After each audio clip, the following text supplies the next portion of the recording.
Hello and welcome on page 4 to the match between France and Belgium. It's the last game of the group.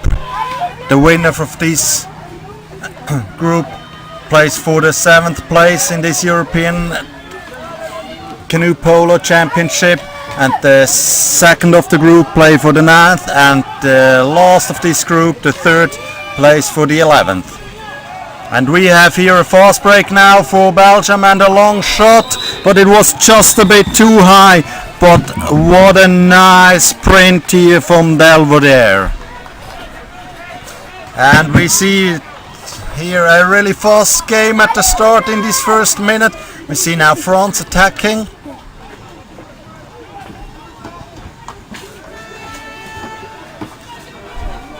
Having one player inside, working hard on the post, and playing with 4 players outside. So we see Kindick, who tries to put the post under pressure. Now it's replaced by Cotta. They tried to play the ball inside, but not with this Belgium team. They just won the ball. And here's another long shot. And it just hit the upper bar. But what a nice try by the captain of that Belgian team.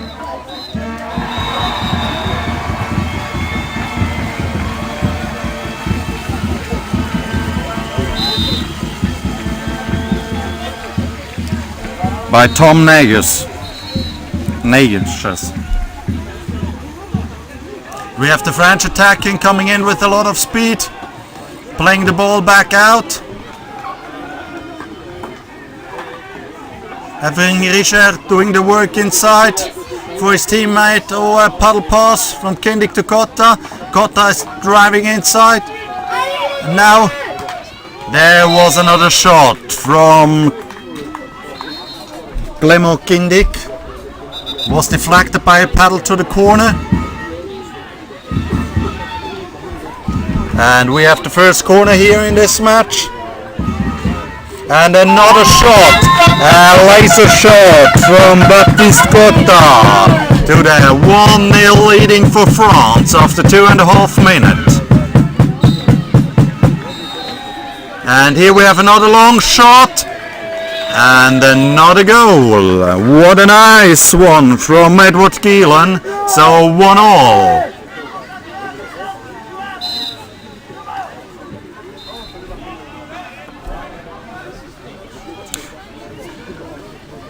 And when we look at the statistics or at the games that were played so far in this group, then we have at the moment France in the first position with 3 points and a goal difference from +7, followed by the Swedes, played with 2 games with a goal difference from -4. That means France is now ahead of everyone. And then we have Belgium also with 1 game with a goal difference from -3. That means when the Belgium want to win this group, they have to score 11 goals against France. Otherwise France or Sweden will come first and play for the 7th place then. And we have now Belgium in the attack.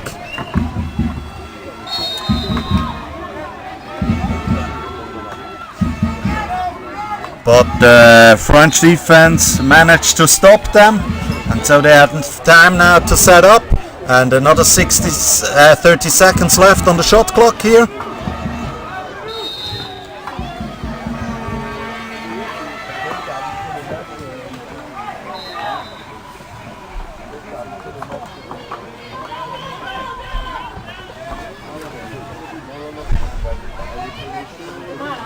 And now the French try to chase a bit out to put some pressure on, and we have now 3 seconds left on the shot clock, and another shot which got deflected by 2 French paddle, so another corner for Belgium. 1-1.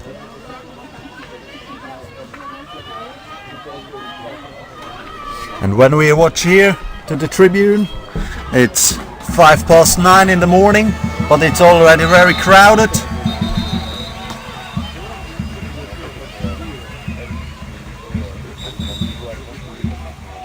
And here the referee called a foul for unsporting behavior. It was quite hard to see what's happened exactly because of the sun. It's quite bright here outside and the weather's really nice. It's already really hot.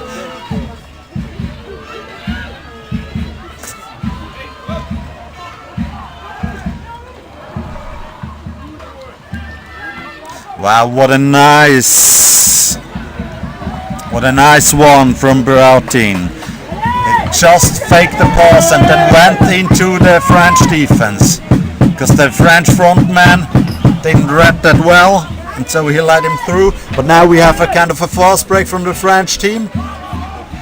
Lundell driving in, surfing into the defense right in front of the goal, and scored the second goal for France.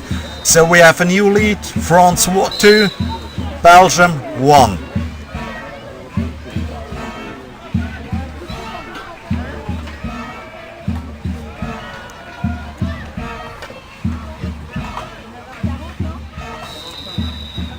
And here we have a paddle foul from Belgium. That means ball possession for France.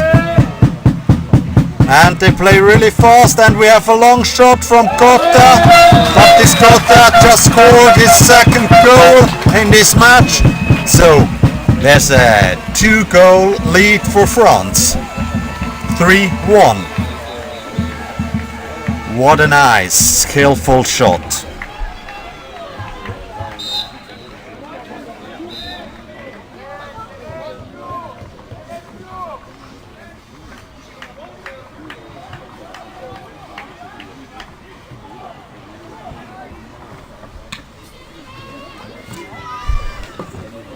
Belgium slightly changed now their tactic in the attack. They put 2 players in. One is working on the post, it's Jakobs, and one is standing on the 6-meter line to avoid the front man of France to change sides. And then they come with beat from outside, all 3 together. But there was no hole. But there are 7 seconds left on the shot clock. And an interception from Cotta and a shot. And we have a boat foul here. So another 60 seconds and ball possession for Belgium. The ref just called a timeout here. So Belgium is not allowed to restart the game fast. This call was absolutely great, because he first showed the wrong direction and then he gave everyone time to set up again, and so the game can continue in a fair way. And now France is playing a 2-2 defense, but at the moment it's a quite stationary defense, because the Belgians just sit on halfway and passing the ball around.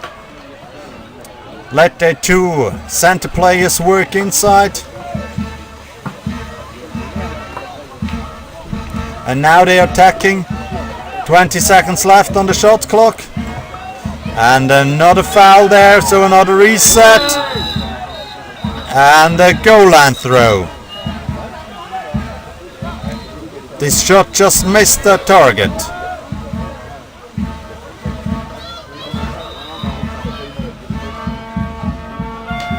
So France in attack. Cotta is working inside. Kindy giving the ball back out to Cotta. And now Richard took Cotta's position as a center player.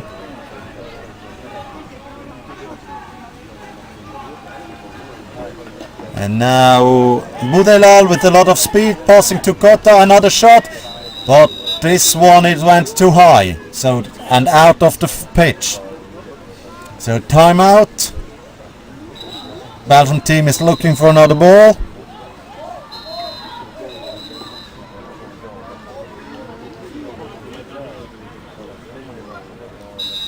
Ball possession for Belgium. 1 minute and 10 seconds to go till halftime.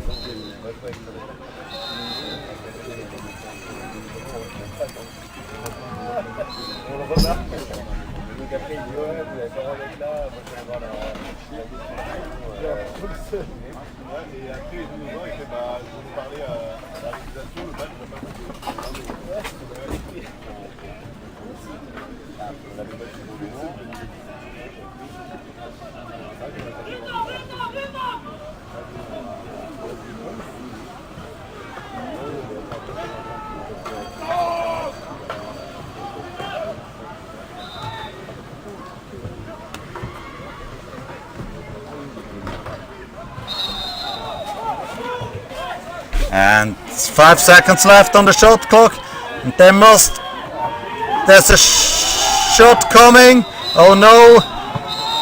The Belgian player just didn't saw that the shot clock run out of time.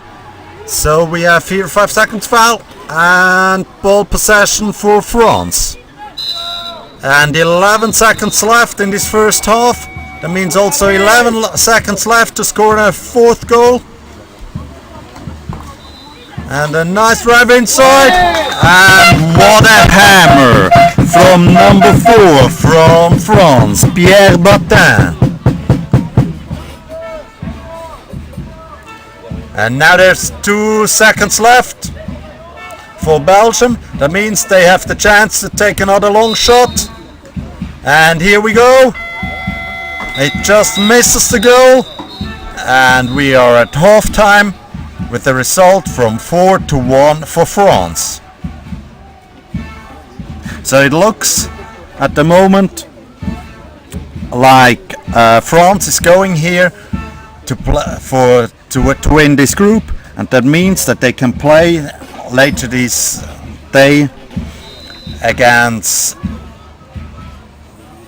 the other winner of the other group, of groups G, for the 7th place, and Sweden will play then, when the result stays like that, will play for the 9th, and Belgium for the 11th.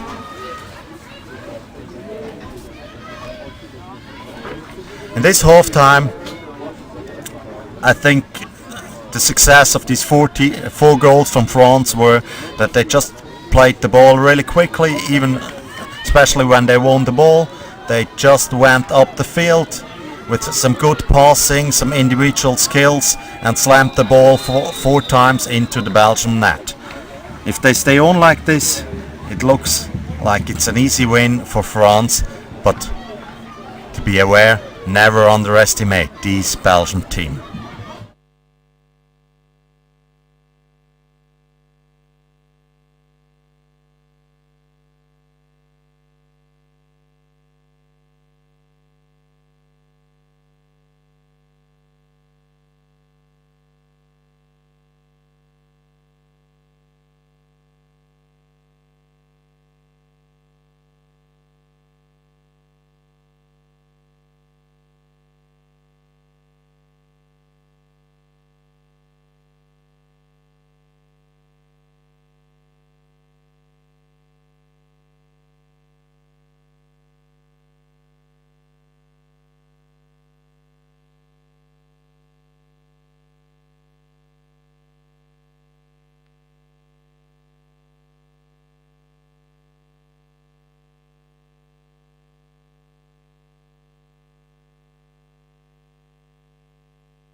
So the teams are ready for the second half. They are already lined up.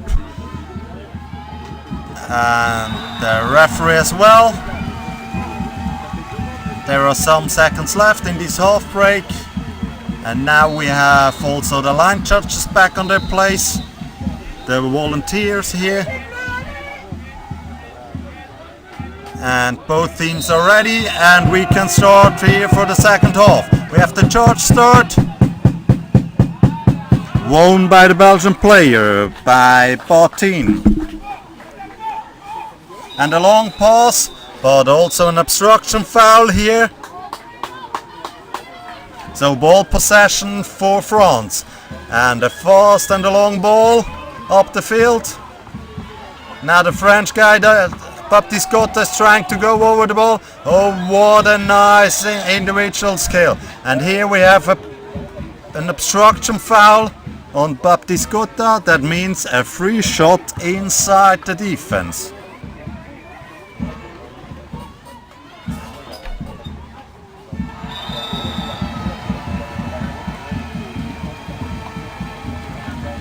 And with his experience, he just takes the time he needs to set up. He's looking for a shot or a pass here.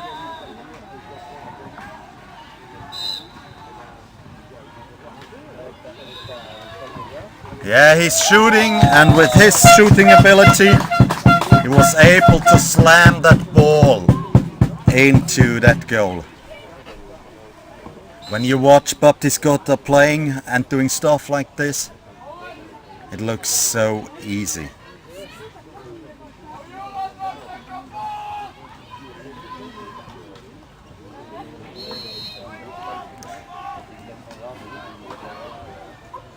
Yeah, and when we compare these two teams, or the goals of these two teams, then I think both of them are really disappointed, because the goal from Belgium was to end up top 5, and here we have another goal by Bertin.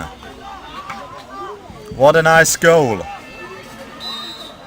It was in a similar way than the goal we saw before, so he might have thought, okay, what the French can do, I can do that as well. So let's shoot another goal. So a new result, France 5, Belgium 2.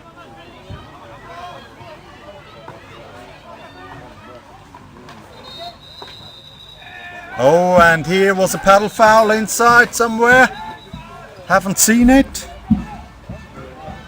But it must have been one of the French center player who committed that foul. But they have enough time to set up their defense. They're going for a swap that gives an opening to the Belgian team. Another nice pass straight through the whole defense. But the French guys were just ready to pick that incoming player up. And a nice pass into the center. And another shot from Gielan. And here we have a timeout. There was a boat foul before. The ref didn't call it because he was waiting maybe for an advantage, but there wasn't one. So he called the foul and ball possession for Belgium.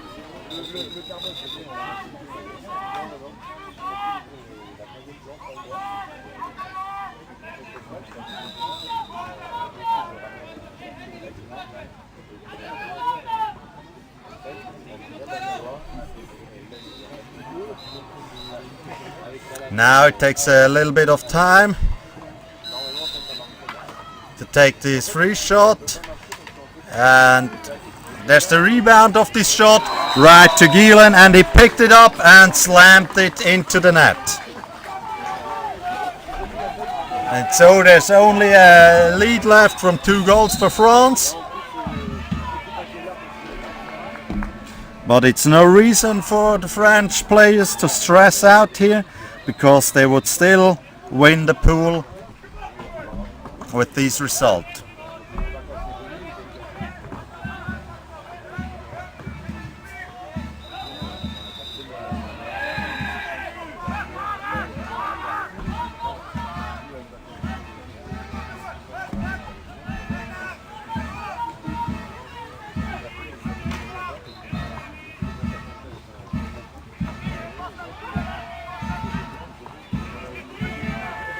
Now the French slightly changed their tactics, sending 2 guys inside. And here we have another reset, another 60 seconds. But also a nice pass inside on Richer. And a shot. And he hit just the bar. So ball possession for Belgium.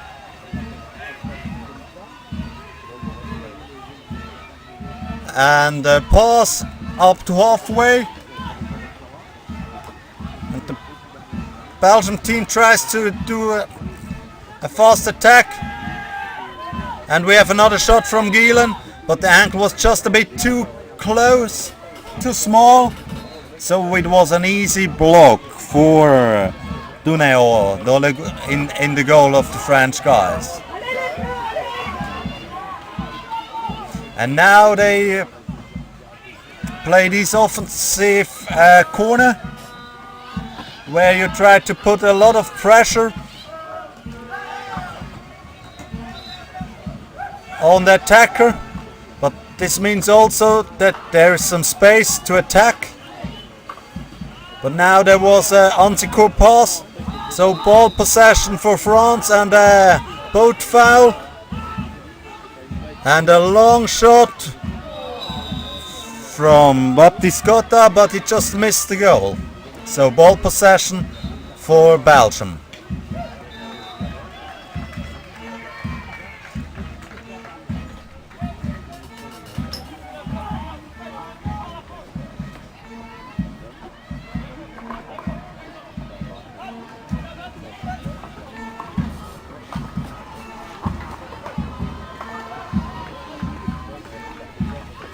At the moment the French team is doing quite a good job in the defense, not letting the Belgian player in. And now we have another pass inside to Tom Natius, but it got blocked, and another corner for Belgium. And again the French team is pressing outside. So the Belgian team have to go for a long ball, and then the French players can put some more pressure on them, and then now they're out to press.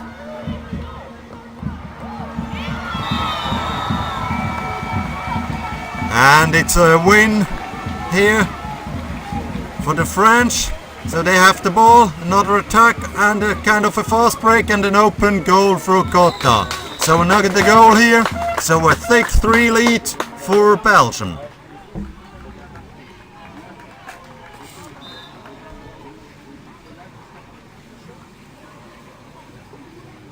It seems a bit that the Belgian team was a bit surprised about this press. So they were a lot under pressure, weren't able to play proper passes. Now there was not a paddle foul.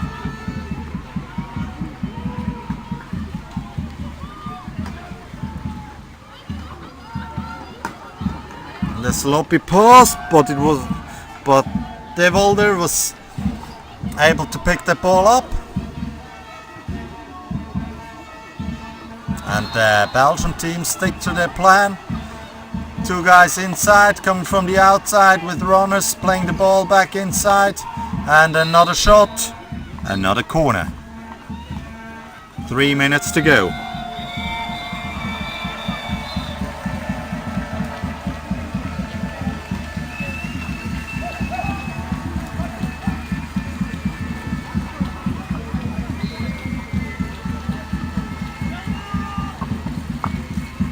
This time the Belgians were able to play a fast corner, so there were no time for the French team to press out. And here we have a timeout because there was a reset on the shot clock. A wrong one. And now the shot clock is put down to 45 seconds. And the French team is pressing.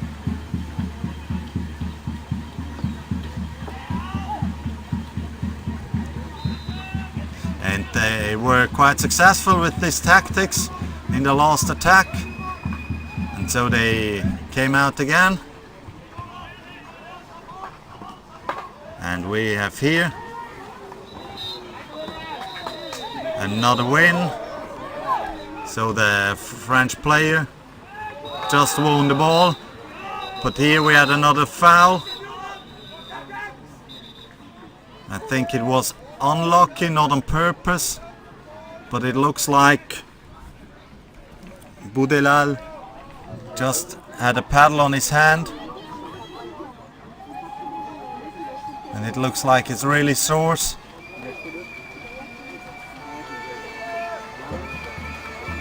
But it wasn't on purpose.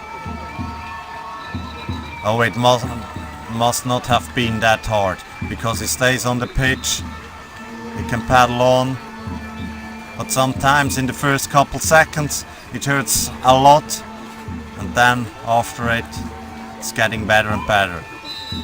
And also with the adrenaline in the game, you don't feel that much. Oh, what a cool pass with the paddle to the teammate.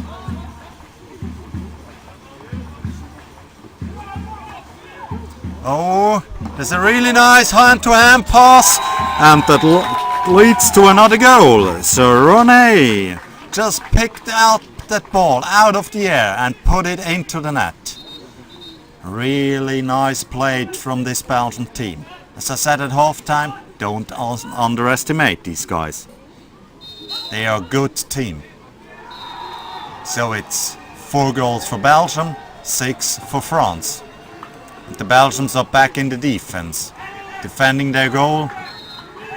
The French trying to go inside, take another shot, but blocked by the Belgium and picked up by them. So ball possession for Belgium. And there was a sprint. Ooh, Mosley just missed that ball, unfortunately. So ball possession for France. Belgian team's going back to the defense. But a really nice sprint here by Mosley. He would have deserved that goal. And the French with 2 players inside, trying to put a lot of pressure from the right hand side. So half a second left on the shot clock, they play the ball back out.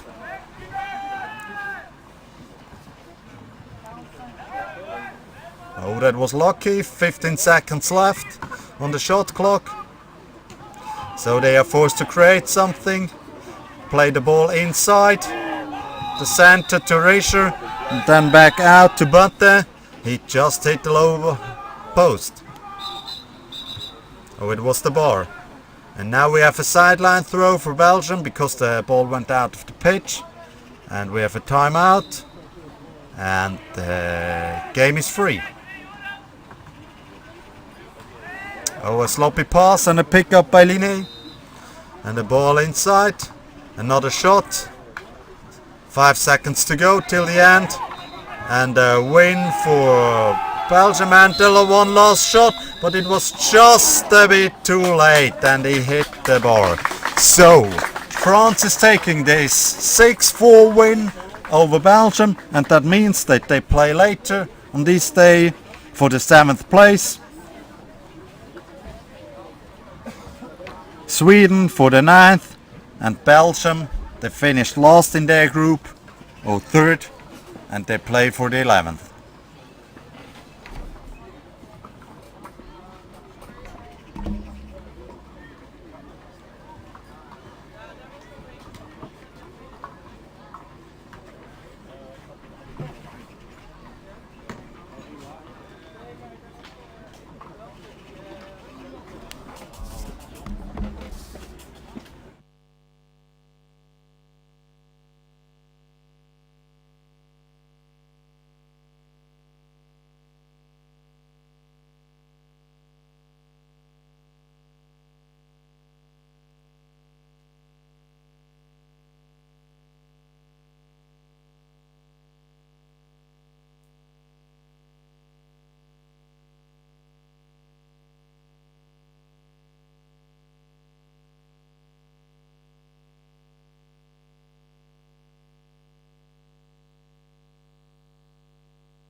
Hello and welcome back to Pitch 4.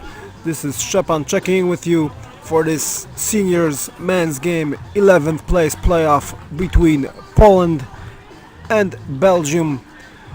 The sun still shining here in Brandenburg, still beautiful weather, still 30 degrees, still quite difficult for the players in such hot conditions. Not much easier here for us sitting in the commentator's booth as the sun is shining directly at me at this moment. So two teams that were perhaps hoping for a bit more out of this tournament. The Belgians in the beginning told us they were hoping for a top 5. We know now that's not going to happen, as the highest they can hope for is 11th.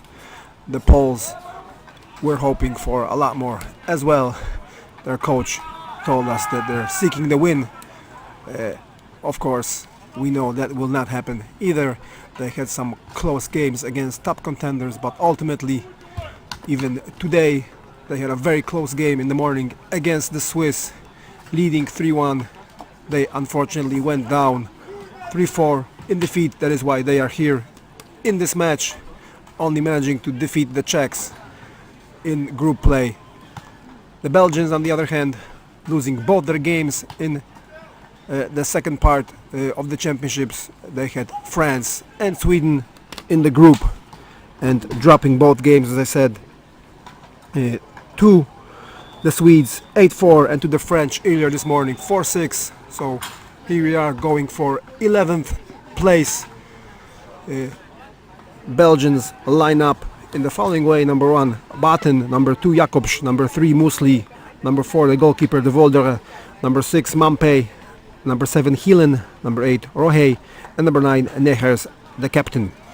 The Poles on the right side: number 1 Bulira, number 3 Migdalski, number 4 Roszak, number 5 Michalec, number 6 Donard, number 7 Jan Bulira, the second Bulira brother, number 8 the goalkeeper Kupczak, and number 9 Pilasz. So both teams have, as I said, played today. That is why they are here. The winner of this game will be 11th. The loser should go on to play for 12th in the 12-13 playoff against the Czech Republic, but at this moment not sure if that game is going to take place. But either way, the winner of this game will come in 11th place in the European Championships. That for the Poles is basically things as it were. They finished in similar fashion in the previous championships. They came in 12th in 21 in Catania. They were 10th at the Worlds in Saint-Omer, so 11th will be keeping things pretty much stationary. Now for the Belgians, who did not play in Catania, but they were 6th in 2019 at the Worlds, they were 14th in 2022, so for them perhaps 11th place will be not such a bad result, but as I said, they were hoping for a much higher finish than where they currently stand. So pretty soon we're going to start maybe a little bit more about both teams here. The Belgian coach is a first-year coach. He has quite a few new players: number 3 Musli, number 4 De Voldere, number 6 Mampe, and number 8 Rohe are all new players. They come from 4 clubs, from a total of 9 clubs in Belgium. But the good thing is that they were able to train quite extensively prior to the championships, once a week since February, they told us. So they, as I said, had high hopes for the tournament. Now maybe slightly diminished, but still hoping to finish as high as possible. Now the Poles, on the other hand, they come also from 4 different clubs out of a total of 10 in Poland. It's a mixture of young players along with experienced players. There are in fact 3 players in the squad on the pitch today that were eligible to play for the under 21 team, that being both the Bulira brothers and the number 4 Roszak. But coaches made the decision to put them into the senior squad. So we have a team that is made up of veterans and young players. The veterans in the form of number 3 Migdalski, number 5 Michalec, also number 9 Pilasz, number 8 Kupczak returns after a 2-year hiatus. The number 1 goalkeeper for many years of Poland has been Dawidek, but these championships the coaches chose to go with Kupczak, and he has not let them down, we can say. He's been pretty good in goal. The Belgians started off pretty slowly in the championships. They went down to Spain 5-0, then 7-0 to the Germans, so it was not an easy start for the Belgians. After that they managed to beat the Czechs, so finishing, and then dropped a game to the Swiss, so finishing in their pool 4th. Then they came into the second round, the lower half of the ranking, playing both Sweden and France, as I mentioned, dropping both games, so that is why they are here. The Poles also started off with 2 defeats, then managed to beat the Danes. Then they had a 4-team group in the second round, dropping 2 close contests, one to Portugal, in which they were leading 3-0 but lost 4-6. The second just this morning to Switzerland, and they were leading again 3-1 until late in the second half and lost 4-3 in the end. Committed few too many fouls, incurred some penalties. They did beat the Czechs 10-0, but that was only good enough for 3rd place in the group, same as the Belgians, so here they are going for 11th place. We're just about ready to start here on pitch 4. Just about ready. Both teams line up. Ball is being brought to the middle by the number 2 Jakobs for Belgium, and we're ready for the charge start here. Bulira lining up against the number 3 Robin Muesli. So we're ready to go here on pitch 4 with the game between Poland and Belgium. Few of the fans here on pitch 4, most of them choosing to go next pitch, Italy-Germany semifinal. Here we go, charge start, but no, referee judging that Bulira went off a bit too quickly, awarding the ball to the Belgians, so they start off first, going from left to right, attacking the Polish goal with Kupczak lined up in it. Poles again employing the 2-2 defense. Belgians bringing in 2 players, number 7 Hielen in there, along with the number 2 Jakobs. Belgians now coming in on the right, on the left, going back towards the number 3 Muesli with the number 6 Montpé on the right, and on the left he's got the number 4 player De Voldere, yes, that's De Voldere. Here is Montpé coming in. He's actually got the open shot now. Maybe he'll take it from a sharp angle though, and chooses to take the shot from a sharp angle. Saved by Kupczak, and the ball leaves the pitch and is out for the first corner of the game for the Belgians. Belgians bringing it in from the left side, going to the unrushing player. Now back again to the point with Montpé. Going to Muesli. Muesli back to Montpé. He's got De Voldere on the left, unrushing. The ball goes to De Voldere. Will take a shot. No, he goes back to the number 6 player. He tries to bring it inside and dish it off to somebody in the middle, but no. Again, back to De Voldere. De Voldere goes to the left to the number 3 Montpé. Back to Muesli. Now Montpé with it, number 6. Montpé in the middle, looking. He goes to Muesli. Muesli looking to shoot, shooting, and that's a double fake, and gets the first goal of the game. Nice technical soft touch actually by Muesli, and the Belgians go up 1 against Poland, 1-0. Now the Belgians lead, looking for that 11th spot, but still long way to go. And now the Poles with their first attack on goal. Now Bulira on the left here, his brother on the right with Migdalski in the middle. Here's Bulira back to Migdalski. Migdalski coming, looking, faking, trying to get the ball aside. No, has to go back out to the right to Juliusz Bulira. Bulira again to Migdalski. Working inside are Pilasz and Rosiak. And here comes Migdalski, looking, dishing it off to Bulira. Bulira with the shot, and there it is. The goalkeeper De Voldere did not manage to raise his paddle, so Bulira, the number 7, scoring the goal. And now Belgians starting from the middle with the scores tied at 1. Here they go, 1-1. 7:49 on the clock. So yes, the referees went to check something, but it is a goal. The goal stands. So 1-1 Poland, Belgium, and here come the Belgians. Going inside to go up against the Polish defense. Now only one player, as the Belgians have 4 on point. The 2-2 defense working quite well for the Polish. Here is Musli over to Mampe on the right. Now he's got Rohe with number 1, I believe it is Batten on the left. Now he has the ball, playing it over to the right.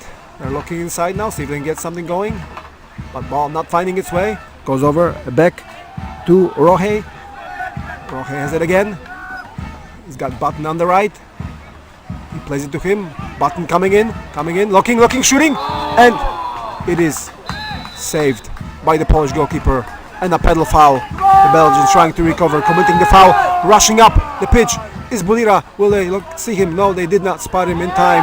Now, unfortunately for the Poles, Belgians recover, and now they go forward. Kupchak quickly paddling to get into his net in time to prevent maybe a long distance shot, but Belgians not rushing things. Now Donard attacking his opposite, number 6, Mampe. Mampe plays it to Musli. Musli back to Mampe. Again it's Musli. And now ball goes over to the left with number 8, Rohe. Coming inside now is the second Belgian player, so they return to the 3-star lineup, 3-point lineup on the star. And here they go on the right. Coming in is the number 6, Mampe, but a foul committed by the Belgians. And now Bulira, he looks to be clear set for the empty netter. He puts it in with 2 hands. Quick paddling by Bulira. Good pass up the pitch from Poland. And Bulira, number 7, Jan Bulira, putting Poland up 2-1. So they now take the lead for the first time in this game with 5:55 remaining in the first half. Now the Belgians looking to start their attack, not rushing things at all. Again, referees discussing something with the Polish players, not sure what happened. Looking at maybe who scored the goal, maybe they made a mistake on the sheet, or the booth was not aware who scored the goal. So now we have that sorted out and we can continue with our game. Here come the Belgians, again bringing 2 players inside this time, trying to work hard against the Polish defense. Here is De Voldere, number 1, Batten, looking, trying to drop the ball to the side, but he instead goes to the right to De Voldere, who takes the shot. Now referees, now it is a corner. Both referees, one was pointing that it's Polish ball, the other that it was a corner, but now we have that sorted out. It is a Belgian corner, so they maintain possession, and here they come with another attack. Ball switched over to Heelan. Heelan has it. Heelan plays it back to Batten. Batten now coming in from the right, stopping things for a while. Again going. The Poles yelling for keeper, but nothing doing there. Referees not noticing anything. Now waving play on, so there must have been a foul by Poland.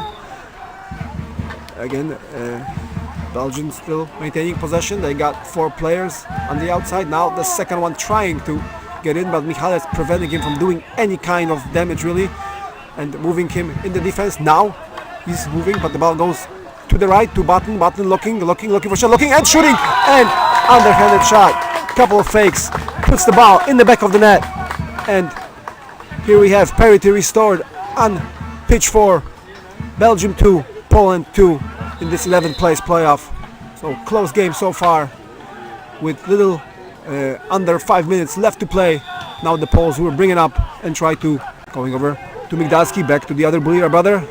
He's looking inside. That's a dish to Roszak, but Roszak is turned sideways and he commits the boat foul, or maybe it was Donald committing the boat foul, not sure from where I'm sitting, but nonetheless Belgians have the ball and they now bring it forward, hoping to take the lead again in this game. as they were leading 1-0. Then Poland jumped out to a 2-1 lead. Now it is tied, and Belgians now looking to restore that lead. So here we go again. 4 players on the point. Coming in from the left is the number 3, Musli. Now goes to the left to Mompey. Mompey getting closer again. Tough angle shot. He's probably not gonna take it. Being pushed out by Migdalski. He's gonna go back. Goes back to number 8, Rohe. Rohe has it. Now going to the left again to the number 3, Musli. Musli coming, but recovered by Poland. Kupchak had it on his pedal, but knocked it out of bounds. He wanted to play it the other way, but the ball went backwards. So again, it is a corner for Belgium, and the Belgians maintaining possession, still looking for their 3rd goal. So Belgians now having 2 players inside, but being pushed out successfully by the Polish defense, not making any inroads there. Migdalski and Pilasz on the bottom with Bulira and Michalec up top. Kupchak, of course, in goal. Here is Mompey. Mompey going to the left. Coming in is Musli from the left, but quickly picked up by Polish defense. This is off to the middle, and a good shot. Strong hard shot by the number 6, Mats Mompey. And Mompey puts the Belgians up 3-2. Belgians now regaining the lead, 3-2 in front with 3:20 left in the first half. Now the Poles look to bring it up, see what they can do against the Belgian defense. Belgians going out also with a 2-2, it looks like, or actually they have 4 people in the back that look to be in line. Now the ball is with number 8, Kupchak, the goalkeeper. Kupchak playing it back to Migdalski. On the left he's got Bulira, he's playing it further back. Ball back with Kupchak. 2 Polish players working inside against the Belgian defense. Now here comes Kupchak. Kupchak looking to the left to Bulira maybe, or inside. No, he goes to the right, the safer option to go to Migdalski. Migdalski slowing things down with 15 seconds left on the shot clock. Now the Poles will have one more chance. They'll have to get the shot off soon as the shot clock is winding down. Bulira coming in. Is the ball gonna go to him? No. Migdalski choosing to go himself. Still going and takes the shot. And a nice save by De Voldere in the Belgian goal. Good shot by Migdalski, saved by De Voldere. And we have a Polish corner.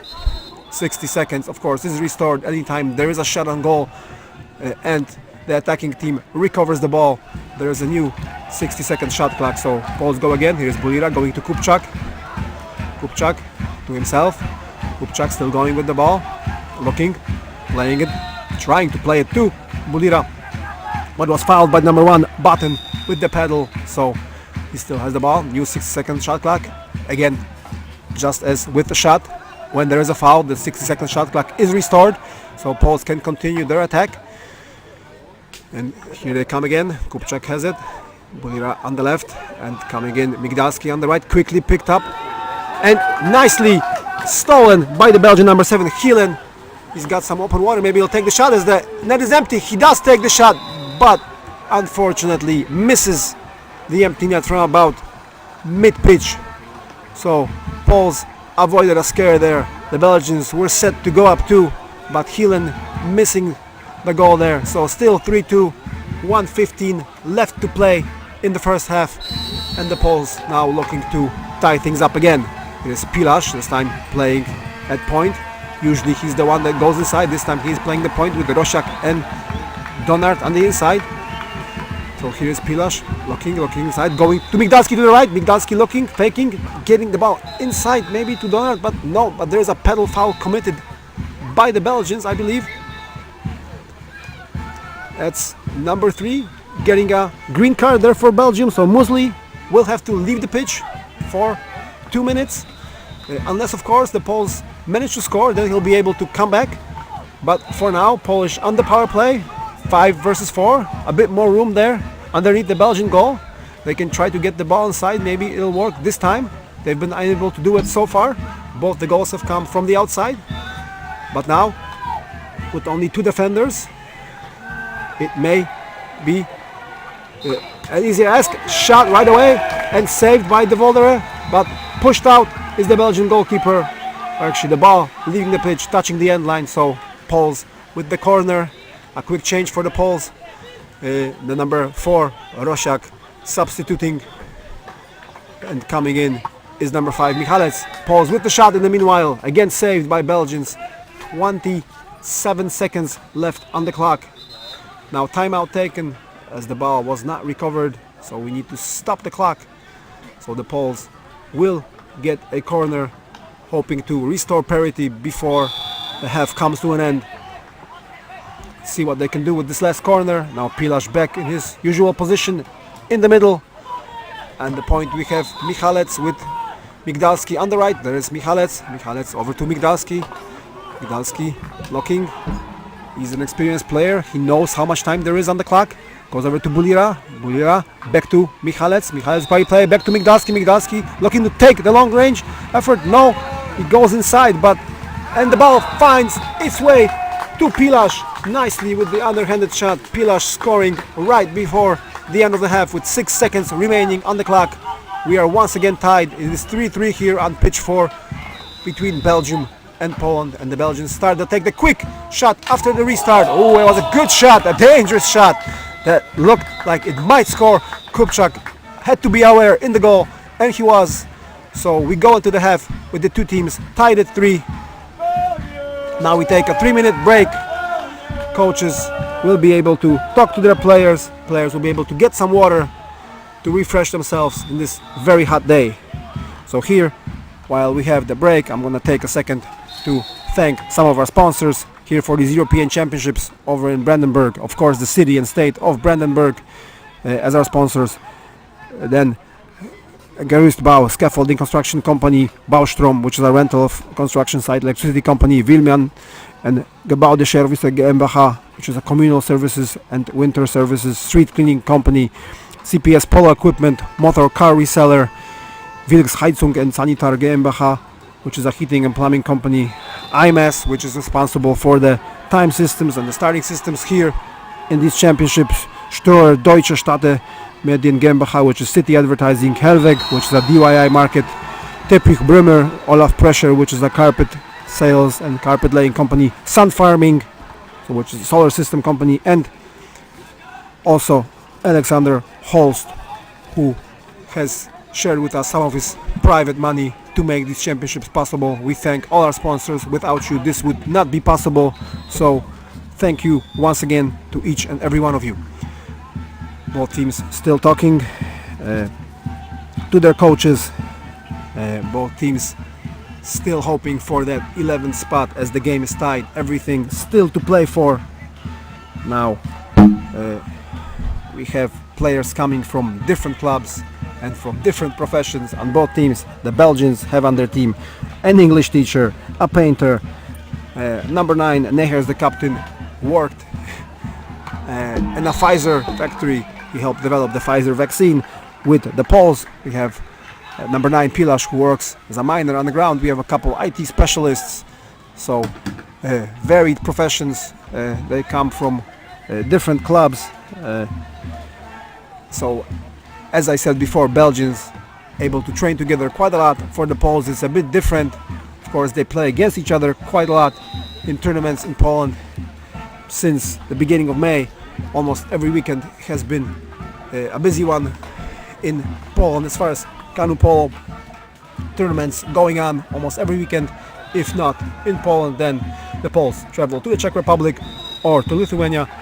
The Belgians also organizing few quite well-known tournaments recently. Of course, the paddle, I believe.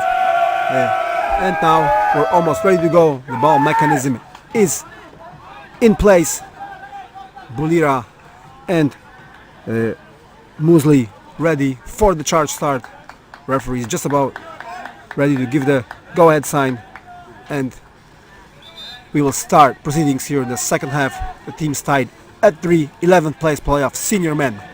So here we go, and they go. Bulira coming, Muesli going. Who's gonna be there first? And it is this time again Muesli winning the ball. Well, first time it was because of foul start by Bulira. Now Muesli proving that he is the faster of the two paddlers getting the ball. So Belgians with the chance to take the lead once again in this game. They play with 2 players inside, 3 on point. Coming inside is number 2, Jakobs getting it in to number 7. A shot by Hielen blocked by the Polish defense, and the Polish now regain, going forward. On the left is Migdalski.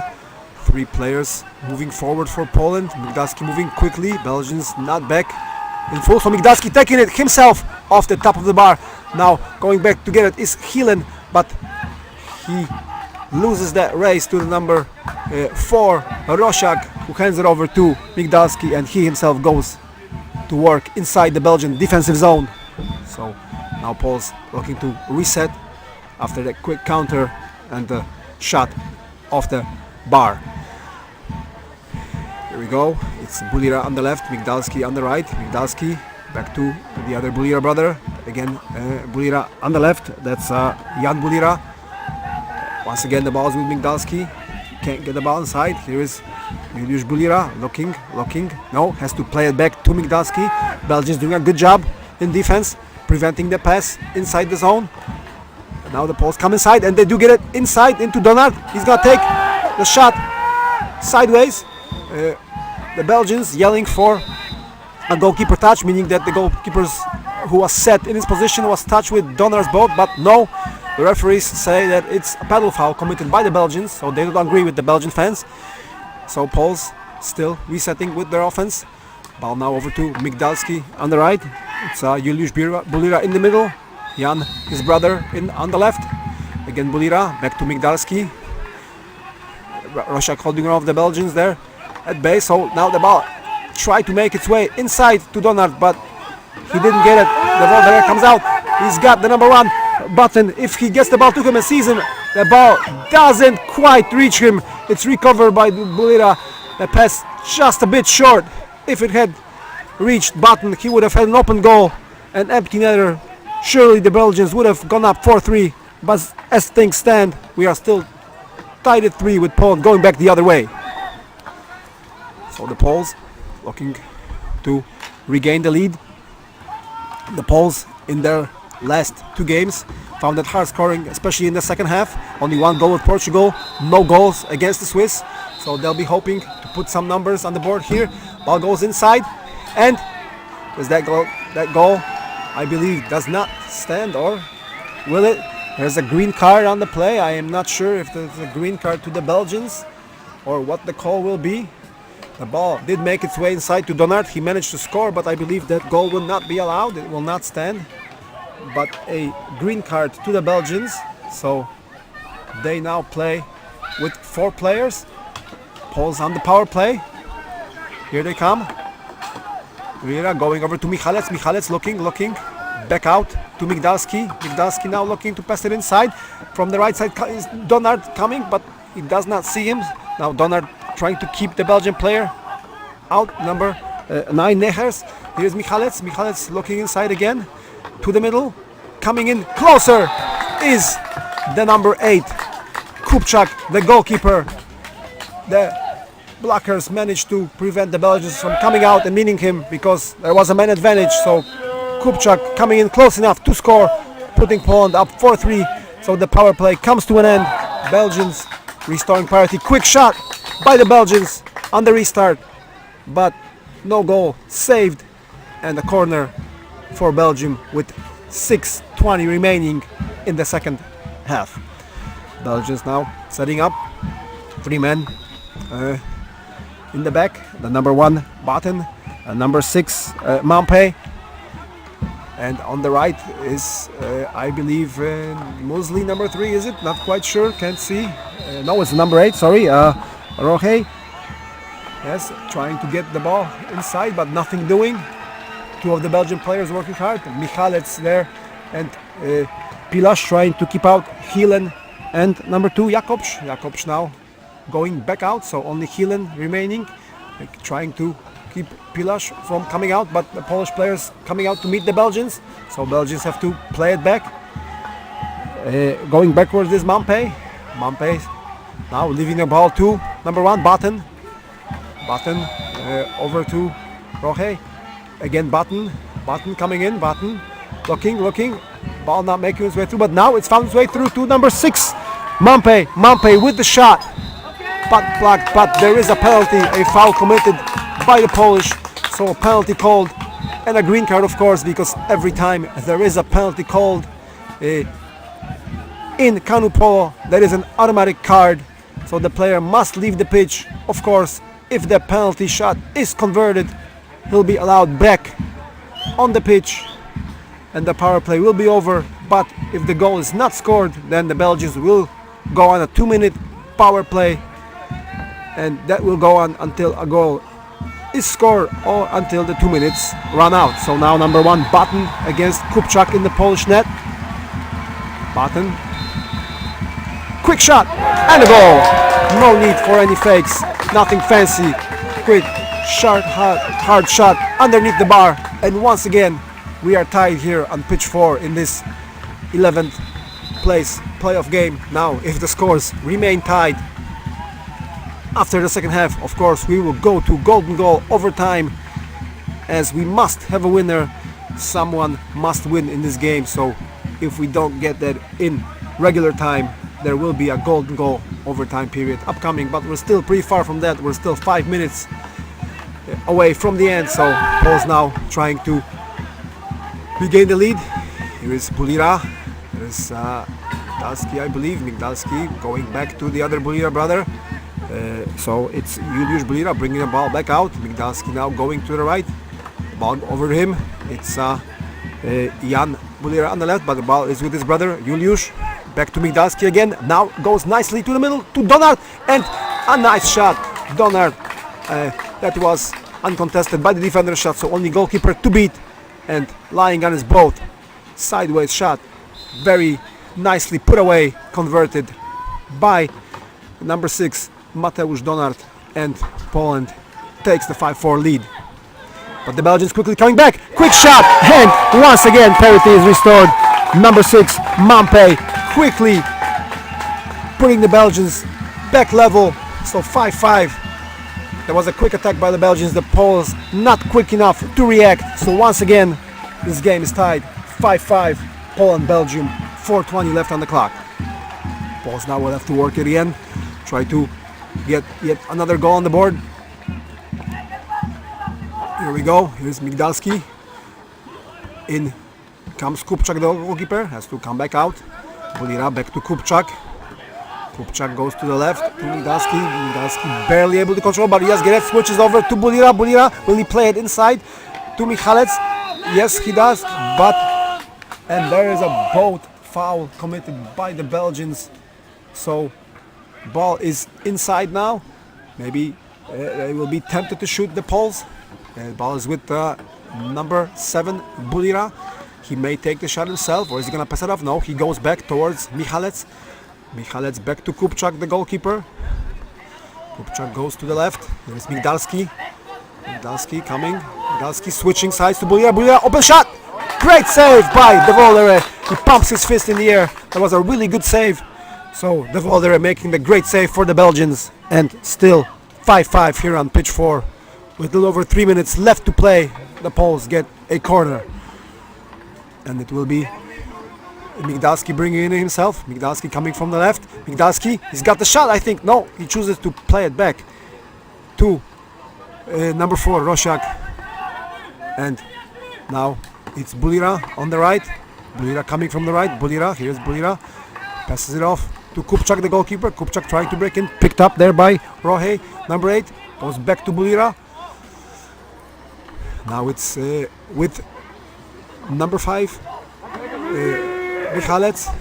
Here is Bulira again, but quickly picked up by number 7, Hilen, but he dishes it off. Now it's with Michalec. Michalec looking, has to play it back. 20 seconds left on the clock. So there is Migdalski. Kupchak switching with Migdalski. Bulira coming on forward. Migdalski, only 9 seconds. He's gonna have to take it himself, or what's gonna happen here? He plays it. It's a nice fake, switching the ball, but a few seconds left. He takes the shot. Well saved by De Voldere, but recovered by the Poles, and it is a bold foul by the Poles. So no shot from Bulira. The referees calling for the bold foul, and Belgians recover with only 1:53 remaining in the game. 5-5. Now they will look to take a lead in this game, and in their case hope to take the 11th spot, but see what they can do here. The ball is quite close inside. Good shot by one of the Belgians, that is number 7, Hielen, I believe. Deflected off of a Polish pedals, blocked and out for the corner. Belgians now will have the corner with things tied at 5, so they still have a lot of time. Muesli has it. They can slow it down. They can play almost for the last shot. If they score, it will be awfully hard for the Polish to come back. But now, playing the ball around, refs calling a timeout. See what will happen. And there's another green card for the Poles. That is unfortunate for them. Or is that a green card? Let's see what's gonna happen here. No, that might actually be an offensive foul, or what's going on, or is that just a substitute for the Belgians? I'm not sure. No, only 4 Poles on the pitch, so it was, or it's a double penalty, sorry. I didn't notice, so both players ejected for 2 minutes. So now a little bit more room on the pitch with only 4 players on each side. See if the Belgians can do something with that. Poles now having 2 in the back, and number 7 Bulira in the front, fighting with his opposite number 7 Hielen. Here is number 6 Mampe with the ball. Time still hasn't started, and now still time hasn't started. Now they go, referees giving the sign to start proceedings, so time has started now. Belgians slowly starting things. Hielen in the middle, trying to set his compatriots up for a good shot. Number 6 now with it, Mampe. Mampe coming from the left. Here's Mampe. Mampe going to the middle to number 3, Muesli. But bringing it back out. No shot, so they have to bring it back out. Reset. Here is again Mampe. Muesli again with Mampe. Mampe coming here to the middle to Muesli. Now he goes to Batten on the left and try to get inside to Hielen. Ball not making its way there, but recovered by the Belgians. Back out to Muesli. 13 seconds left. It's with Mampe. Mampe, he'll have to shoot soon or pass it off, and the shot coming, blocked by a Polish pedal, out for the corner. So Belgians now will continue with their attack. 22 seconds, so it looks like they will have the last opportunity to turn the game in their favor. If they do score, that looks like they will secure the 11th spot. If not, we should head into the golden goal overtime, but that was a shot clock signal, but I think it was just not reset, so now waiting for it to be reset. Not sure what's happening here. Here the Belgians come and shot off a Polish pedal. Corner now, and this time I believe that time will run out in the second half. So yes, the game comes to a close, 5-5. We will go into golden goal overtime in this 11th place playoff. Teams tied at 5. Now a short break of 1 minute, then we will come back for 5 minutes. But of course, if any team does manage to score in that time, the game will automatically be over. If not, we will continue with 5-minute overtimes until a winner is declared. There is no penalty shootout anymore in Canoe Polo. That used to be the case, but right now a winner will be known here in open play. So if no goals will be scored in the first period, there will be another one and yet another one until we get the golden goal from either of the sides. So a really close contest here, hotly contested battle. Good play by both teams. Quite many fouls actually committed by both sides. We can see now still 4-on-4 for 47 seconds of the overtime period. We will see who'll be able to get the ball in the charge start. That is pretty important. The Poles have lost both so far. The first one on a false start. The second, it was simply Muesli faster than Bulira. So we will see if the Belgians can once again gain the advantage and gain the ball off the charge start. Still both teams talking to their coach. I'm sure it must be tiring for them. It is extremely hot here, and to play 20 minutes at full speed is difficult. Now playing the extra maybe 5, maybe more minutes will be doubly so. So the teams, but of course all players prepared for this. That's what they were training for. This is the premier competition of the year for Canoe Polo, the European Championships in Brandenburg in Germany. The 4th time the championships have occurred in Germany, but the first time outside of Essen. So here in Brandenburg, on the beautiful Regattastrecke. Bece. We are ready for the overtime golden goal. Both teams lining up, balls in the middle, referees just about ready to go. So we will see what will it bring, which team will be rejoicing in the end and which will hang their heads down in defeat. Of course, both can be proud of their performance in this game, but there can only be one winner. So we're about to find out who that is going to be as the team is ready to go. Number 3 Musli against Bulira on the other side. About ready to go.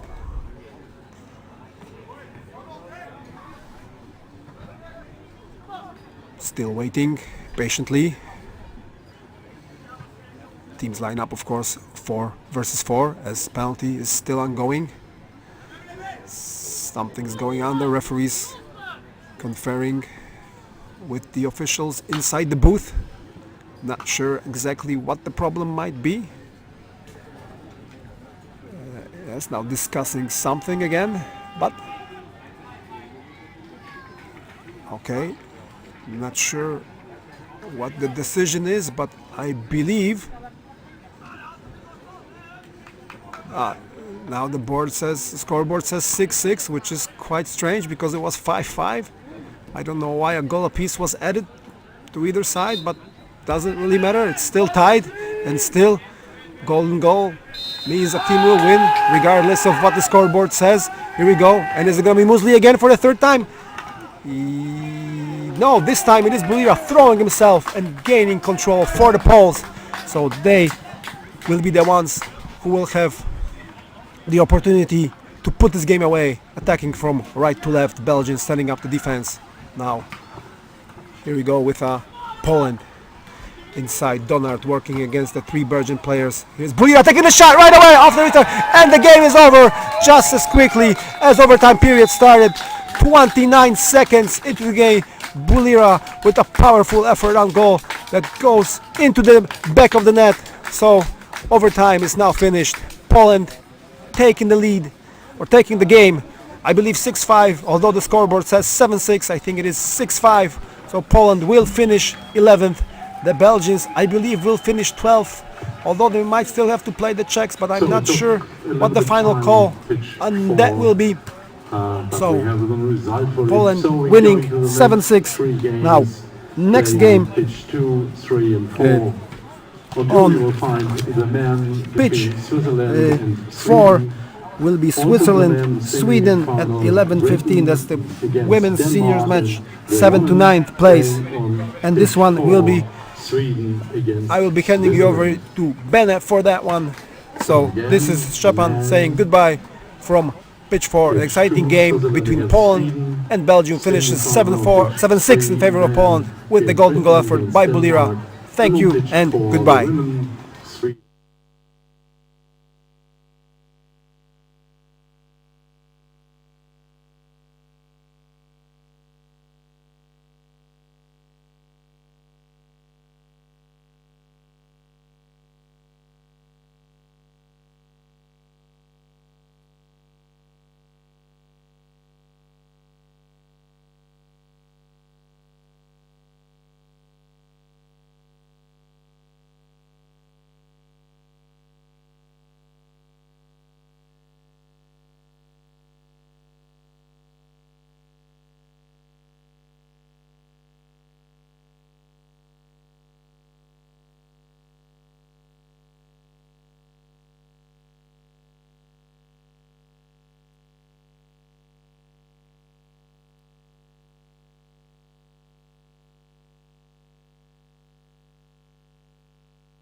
Hello and welcome on pitch 4 here to this women game, Switzerland against Sweden in this Pool G.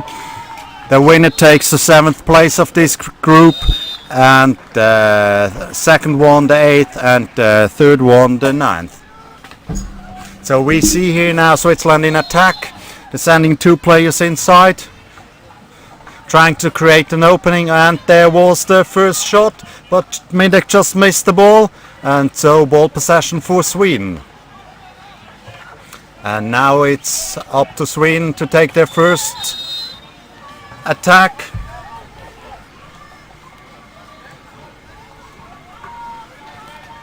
Johansson dribbled the ball down the field, and now the Swedish set up their defense. They also play with 2 centers inside. At the moment it's Brettschneider and Nistrom, and they attack with 3 from outside. And here was the first shot on the goal. A really nice shot by Skagerstad.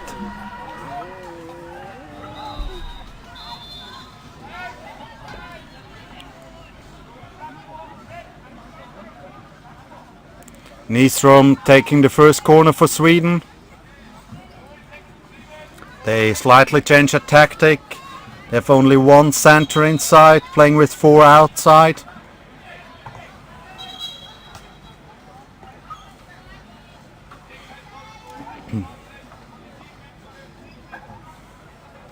The Swiss playing a 3-1 defense with Brülisauer on top. And the experienced goalkeeper Luginbühl in goal. She also plays in the German league for ACC Hamburg, who came 2nd this year.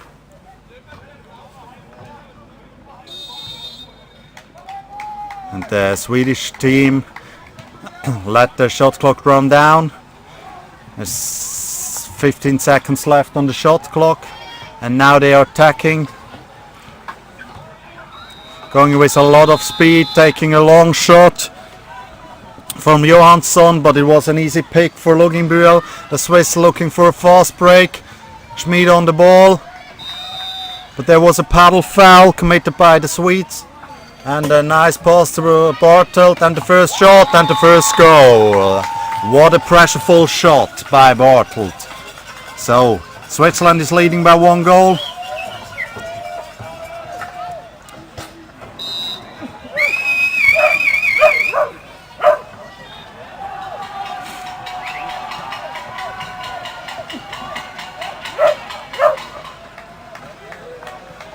And the Swiss set up their defense quite high.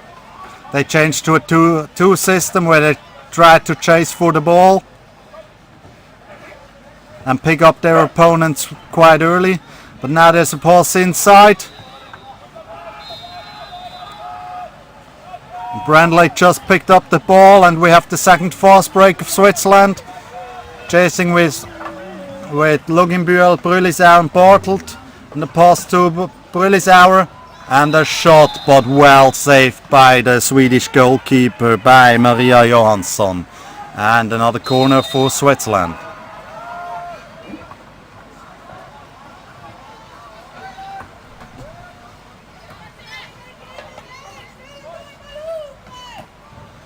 And we can hear scream the Swiss captain here, Luginbühl, telling her team what they should do.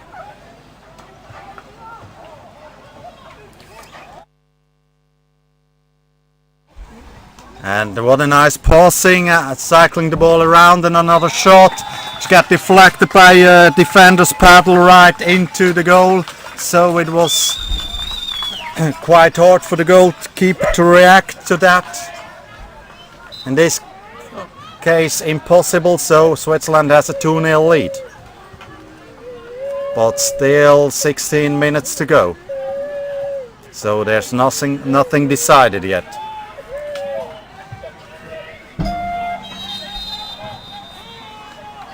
And when we look at this group G, then we have 3 teams in it. It's these 2 and the Netherlands, and all team are playing the team twice.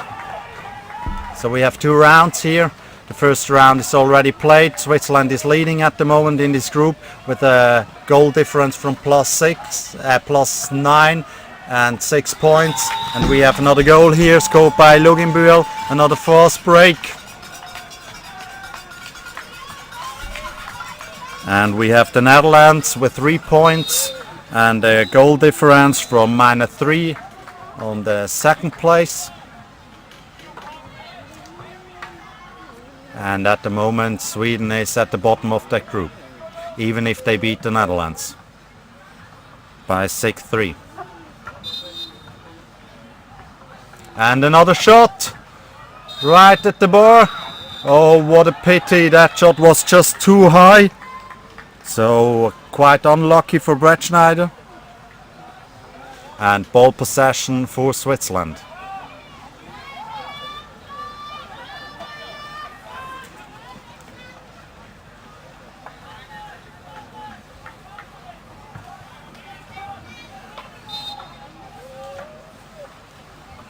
And Switzerland stick to their plan, sending 2 players inside. The ball comes to Mindek.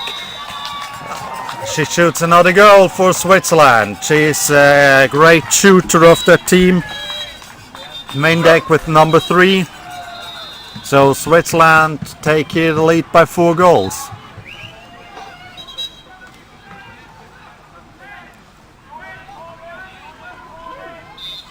And this was the first goal scored through the set-up defense of the Swedes. All the other were...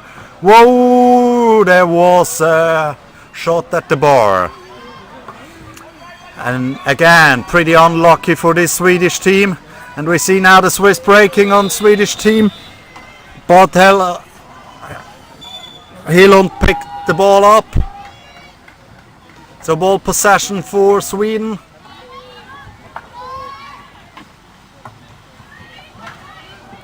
But the Swiss already put a lot of pressure on the Swedish players. But they were able to put away this pressure with a really nice pass. What a nice save again from Luginbühl.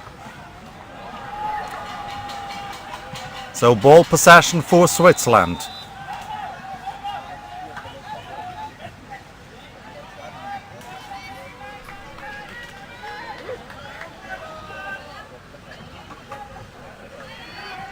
Yeah, and there was a foul indicated by a play on from the referee, from Zoe Anthony from Great Britain.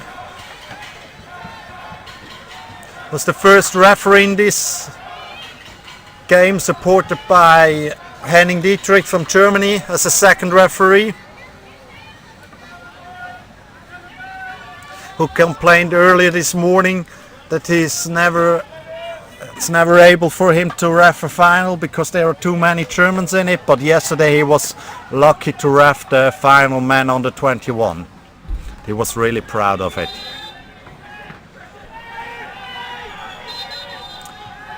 And still 22 seconds left on the shot clock. So another shot is coming on the goal. Again, a really nice shot for save from Luginbühl. Just paddling up the field with the ball. And a nice pass to Schmid, and Schmid takes the shot. Oh, how unlucky, she hit the bar. The ball popped on the helmet of the goalkeeper from the back and right straight left the field. So another corner for Switzerland.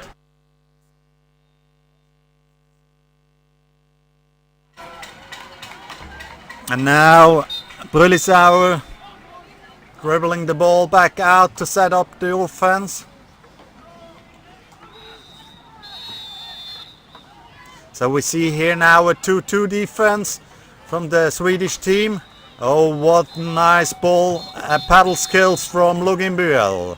She just was able to save that ball, even if the pass was intercepted by a Swedish player. And now they set up their offense again, sending Brandley and Schmid inside, working on the defender, cycling the ball around. Ball goes to Mindek, she's dribbling inside, but there was no gap in the defense. So she was forced to play the ball back out for another attack. Luginbuel is surfing inside by herself, taking a shot, and no, there was a goalkeeper foul, so the goal doesn't count. Still 4 Switzerland, 0 Sweden.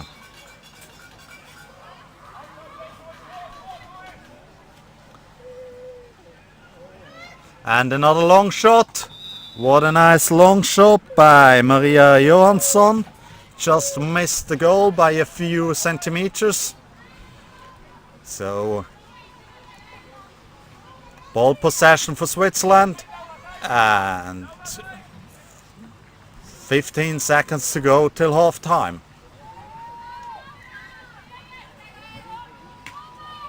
And now we have Malgate taking the next shot. Got blocked by Johansson in the goal. 2 seconds left, and now the first 10 minutes are gone. We have a clear lead for Switzerland.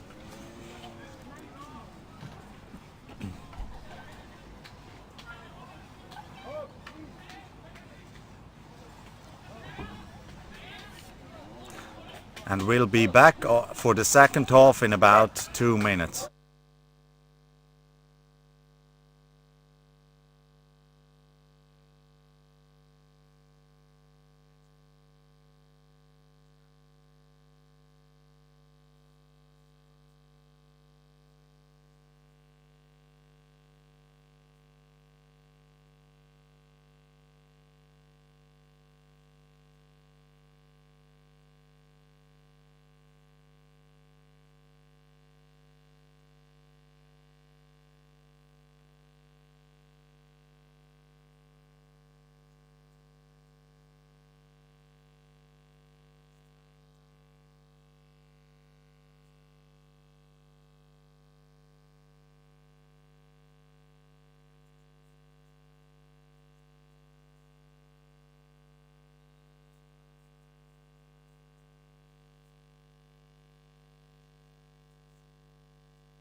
So the ref asked here in this game between Sweden and Switzerland to set up for the second half. So the teams are ready.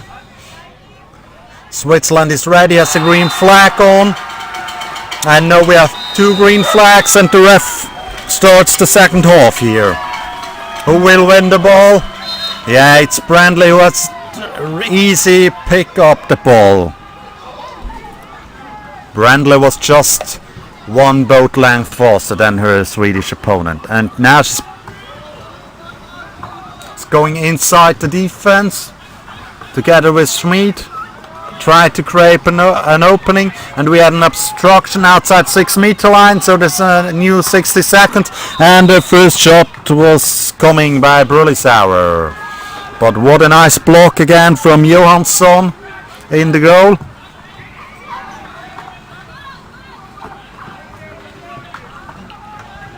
And corner for Switzerland.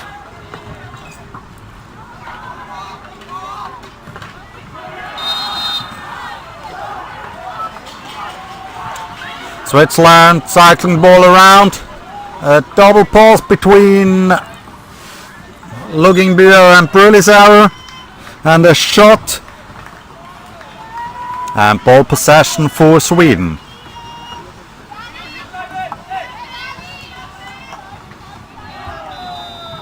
The Swiss team managed to intercept that fast break, so the Swedish team is forced to set up a proper offense, sending Nyström inside, tried to push out Schmid on the side.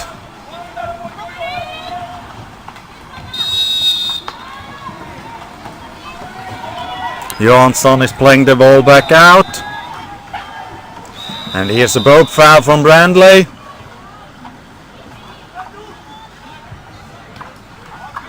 On Skagerstedt.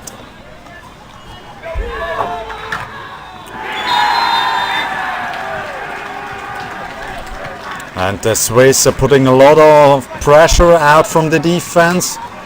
Oh, there was a block on a Swiss paddle, but not a... and it got deflected to the bar, but now we have another fast break for Switzerland. Breaking with 4 players again, 3, and another shot. And again, it's Maria Johansson who just blocked these balls. So, next corner for Switzerland.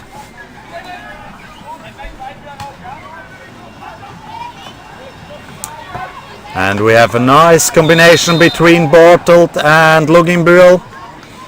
Another shot at the bar from Luginbier. They play both for the same club.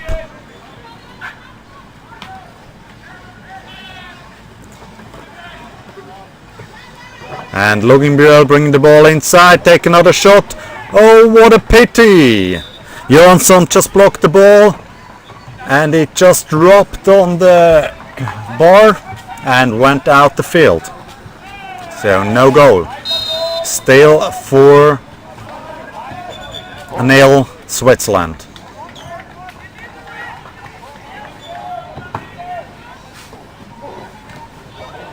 So the last 3 days we have seen a lot of great canoe polo here, and that's only possible because all of these volunteers work, and there are a huge amount of people here at the European Canoe Polo Championships to make this event run. And it's pretty well organized here. And we have another shot on the bar from Sweden. But there was also a Swiss paddle in between, so corner for Sweden. And just before we saw the 5th goal of Switzerland. The Swiss are pressing out here out of the defense, but still with the goalkeeper in goal.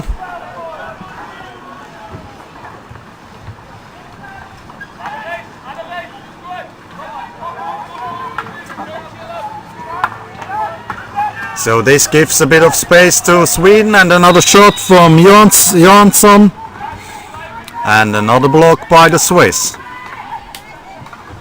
That results in the next corner for Sweden. And now they start to put pressure also on the corner. And what a nice interception by Brulisauer, who just won the ball. But here, what a nice push also from Hedlund.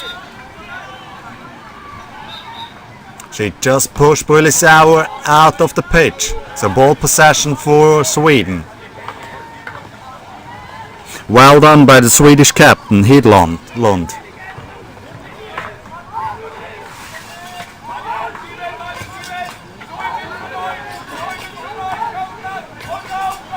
And now the Swiss are playing press. And there was a little mistake by the Swedish players of ball possession for Switzerland. Luginbühl is breaking, but the captain could pick up her. And a sloppy pass. And here we have a goal line throw for Sweden, because the ball went out the pitch. The Swiss team stay on their opponent, so they play a press, 5 out here.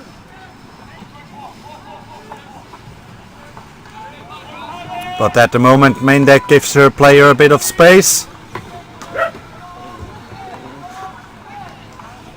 But now everyone picked someone up.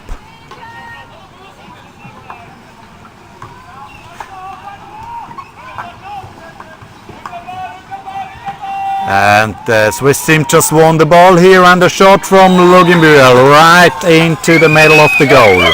She smashed that ball into the back of the net. So Switzerland has a lead now from 6 to 0.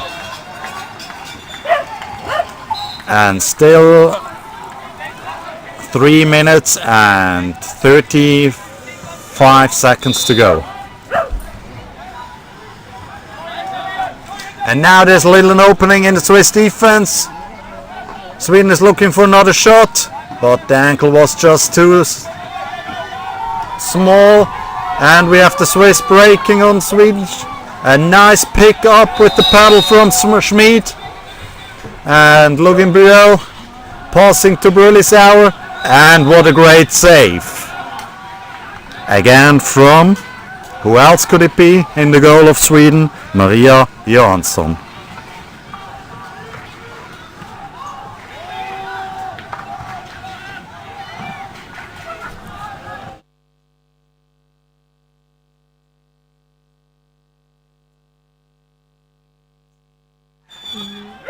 And here an unlucky pass inside the center, but the Swiss were able to pick it up, took a shot, and now the ball went out of the pitch after the interception from Alge.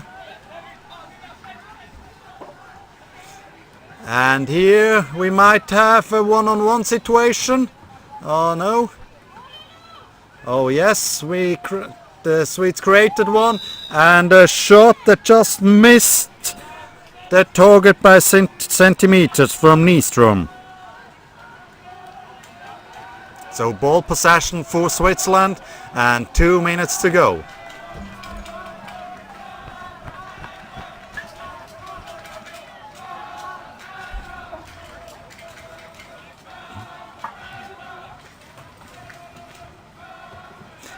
Yeah, and Brülisauer driving into the defense, shoot another goal. So a 7-0 lead to Switzerland.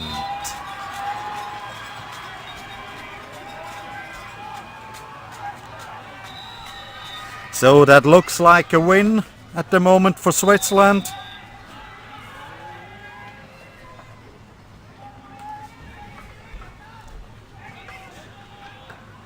And it looks like the Swiss are going home with the 7th place at the moment. They have a goal difference from plus 16 at this time of the game. And if they lose the next game against the Netherlands, they have to lose by a lot of games to lose the 7th position in these European Canoe Polo Championships 2023 in Brandenburg.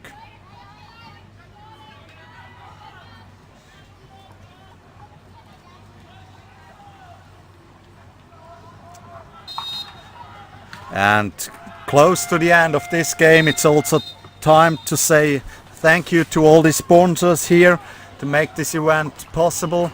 It's the city of Brandenburg and also the Bundesland Brandenburg. Then we have some private sponsors like Gerüstbau Z&O or Baustrom.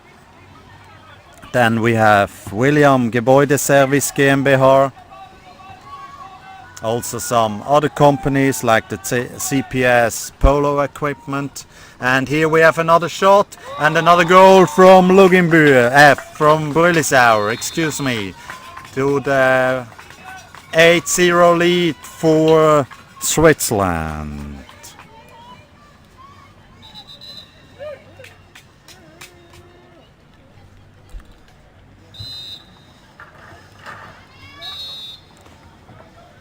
And only 5 seconds left in this match, and a long shot blocked by Bartel in the goal box and picked up by Bretschneider. But it was just too short, so Bretschneider was not able to score that one goal in this game. So it was a clear win for Switzerland, 8-0.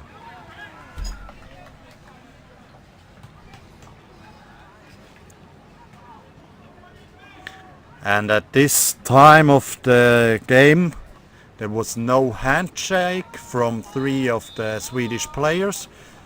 It's not possible to see for us from up here why it is happening. And the captain signs a sheet by the referee.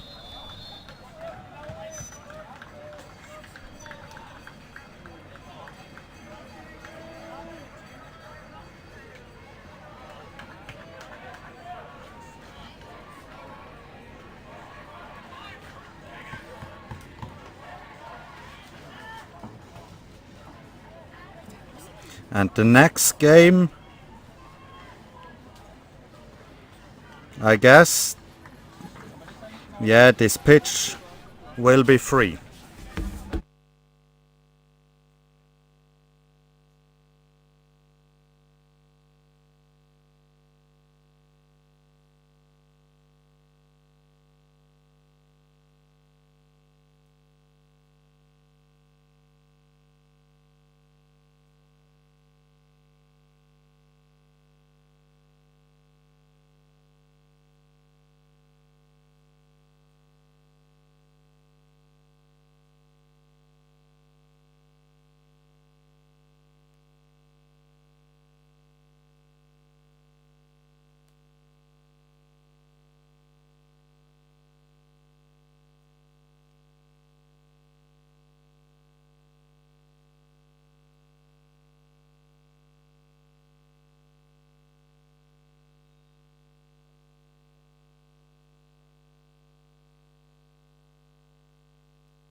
Welcome again here on pitch number 4 at the European Championship in Canoe Polo 2023 in Brandenburg an der Havel, Brandenburg, Germany.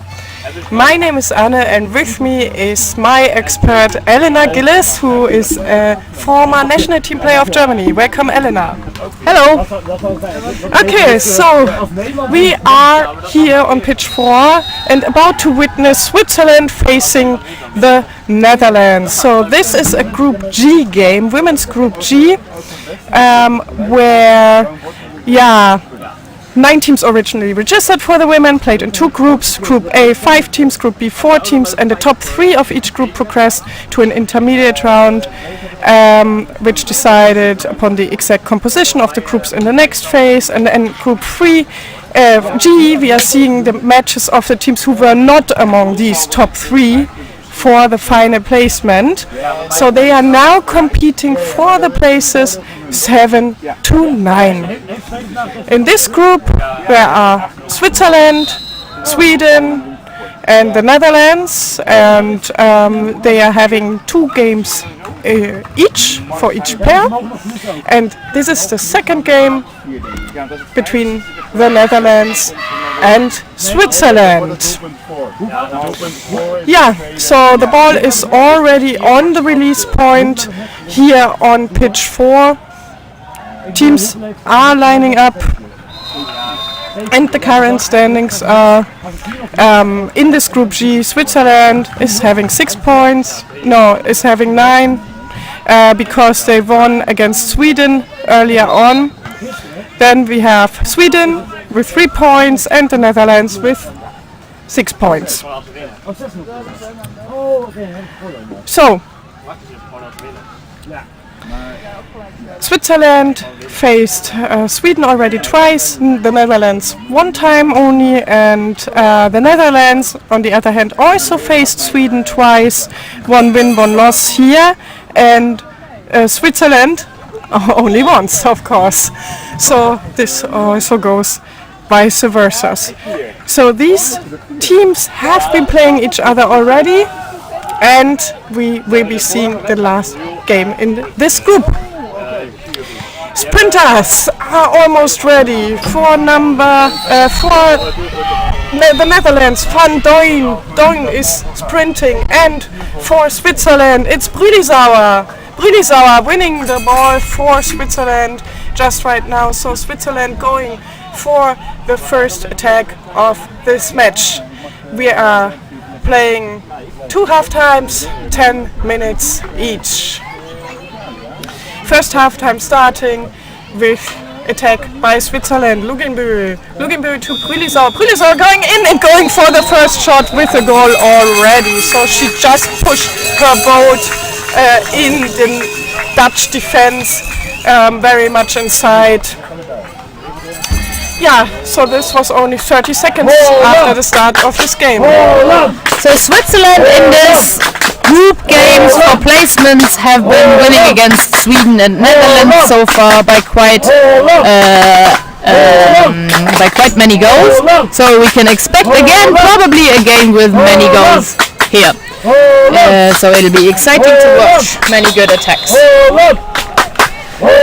Switzerland have probably been hoping for an opportunity to go to the semi-finals, but unfortunately we're in quite a strong group at the start of the championships, with actually France, Spain, Germany going through to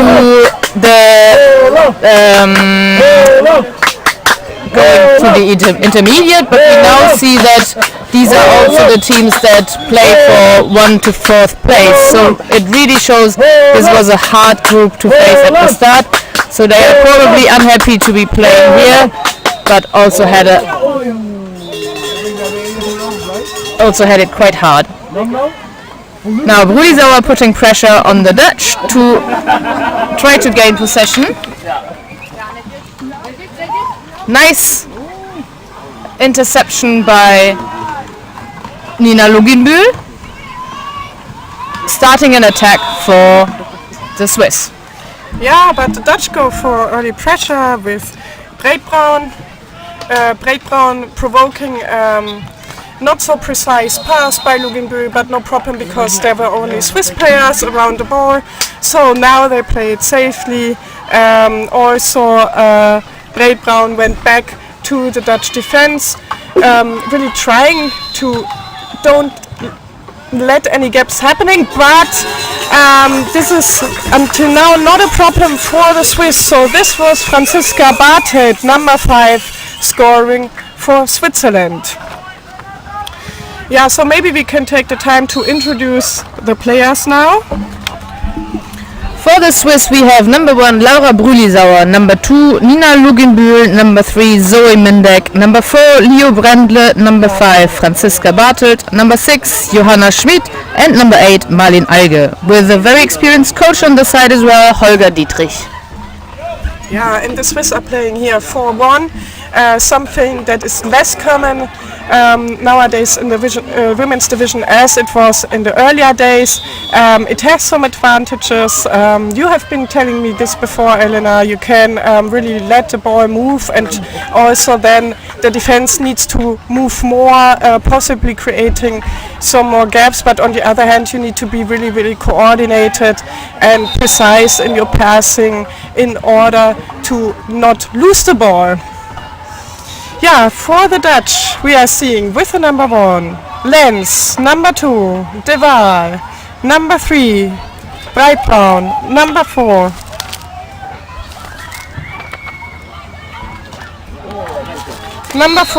Van Down, number 6, Van Hofslot, and number 7, Van den Berg.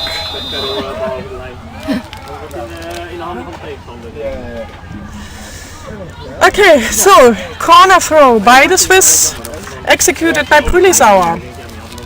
Brülisauer to Luginbühl. Luginbühl in the center, passing the ball to the right side, and now to the middle player. Oh, that was a really good chance for Schmid. Schmid against the Dutch goalie, De Waal. Unfortunately, could not trick out De Waal. So now another corner for the Swiss. Brülisauer giving the ball again to Luginbühl. So they are doing the same things as before. Luginbühl goes directly for a shot this time. She moved into a good position and scores for Switzerland. Very good coordinated attack on the Swiss side, really precise passing, generating gaps in the Dutch defense, where the Dutch would need to react quicker and move their boats quicker to close the gaps, which at the moment they are not managing to do, leaving space for now Nina Luginbühl to score a goal. Before we saw the center attacker, number 6, Johanna Schmid, really empty in front of the goal, receiving a nice pass. Yeah, we have seen another attack by the Danish team, leading to them gaining 60 seconds on the shot clock for performing another attack. Here in the center at the moment is Breitbraun. Breitbraun is jostling against one or two Swiss players. Yeah, but the Dutch don't went for that direction. They tried from the right side, ball deflected, 60 seconds, corner throw executed by Van der Marsch. Van der Marsch to Van Doin. Now De Waal. A Swiss flag is in between. What is happening? So now Lenz.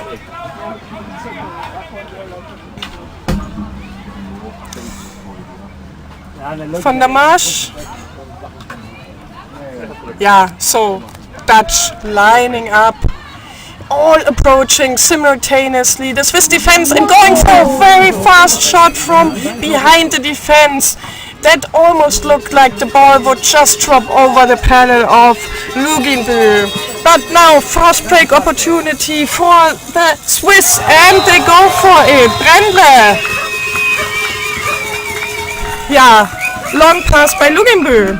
Yeah, very fast execution of this counter attack. So really strong sprinter and a far out pass directly to the sprinter and shooter. Yeah, Luginbühl is also a goalie in the German Bundesliga, for instance, and they became second this year, winning the silver medal. Again, simultaneous approaching of the Swiss defense, now moving outside a little bit. There is some movement. Breitbraun is jostling in the defense against Mindek. Now, yeah, she's pushing against Bartet a little bit more, but the shoot will come from the right side again, and also this one was not too bad. Deflected by the pedal, I think, of Alge, or maybe it was Luginbühl. I don't know whether it was the goalie or the defender who deflected this ball. Or maybe not at all, because now the Swiss are moving up the pitch one more time. They are 4 goals ahead. Nice acceptance of the ball by Luginbühl. The pedal, Luginbühl going in. Yeah, she's not finding her teammate yet, decides to drop the ball next to her boat, protecting the ball with her boat. Restarting the attack together with Mindek. Mindek to Luginbühl. Luginbühl trying to find Brülisauer here on the left side. Brülisauer fighting for the ball, giving it to Schmidt. Schmidt again in front of the ball. And another attempt for the Swiss. And now counter attack by the Dutch team. Also the Swiss are fast moving up the pitch to rebuild their defense. Now we have also a little switch again. Lenz is inside the Swiss defense, and 4 of her teammates are approaching. Ball deflected from the boat itself, but number 4. You can see Brülisauer sprinting up the pitch, so she will easily find a good position to shoot and score. Yeah. So Brülisauer against De Waal. Brülisauer successful, but she's also known for her strong shot. So difficult in a 1-1 situation to hold 4 goalies. Yeah. These 1-1 situations are not as easy as they look, because you really have to find the right distance to take your shot, where the goalkeeper has the most difficulties to still block the shot. The Dutch with another attack. Will they be throwing again from the right side? And they do, and this was so close this time. So it seems to be getting closer and closer with every time they try. The Swiss really go again for a fast counter-attack, but now being disturbed early by the Dutch team. They go for pressure on the Swiss. For instance, here also Mindek, Luginbühl being attacked early, and Brülisauer in the front against Breitbraun. So this time the Dutch really managed to stop that counter-attack really well by staying close on the Swiss players, not leaving them to space to execute the fast break. Now 12 seconds on the shot clock, on the game time, with a far out attempt from Mindek that just about misses the goal. Yeah, so I liked very much in this game that now in the last 1 minute the tactics of the Dutch team were already changing a little bit. Let's see whether this continues in the second half. Going for pressure seemed to work in order to prevent these fast breaks from happening. So I hope for them that they will be having many possibilities for gaining the ball in the second half, for instance using this technique, and then also scoring. Also in the attacks, they have been trying this 4-1 system, letting the ball move. Often the shot came from the right side, and these were good shots. So maybe next time the ball will be inside the goal. Yeah, when the Netherlands and the Swiss faced each other earlier, as we said, or maybe I don't remember whether we said this already, it was 6-0. So I don't know whether we will surpass this result here in this match. And earlier the scorers for the Swiss have been Zoe Mendig for the 1-0, Franziska Bartelt 2-0, Franziska Bartelt again, then Laura Brülisauer, Marlene Eige, and again Laura Brülisauer. But also the Netherlands have a good scorer. For instance, Van Hoslot has been scoring already 3 goals in this group so far. So I hope for the Dutch that they will be scoring much more. Now we'd like to thank our sponsors as well. For instance, Wegsheizung und Sanitär GmbH, IMAS Startanlagen und Maschinenbau, Ströer Deutsche Städte Medien GmbH, Hellwig and Teppich Brümer. Yeah, so Elena, given that you are an expert who has been playing for many years on the international level, do you think that the Swiss will change their tactics?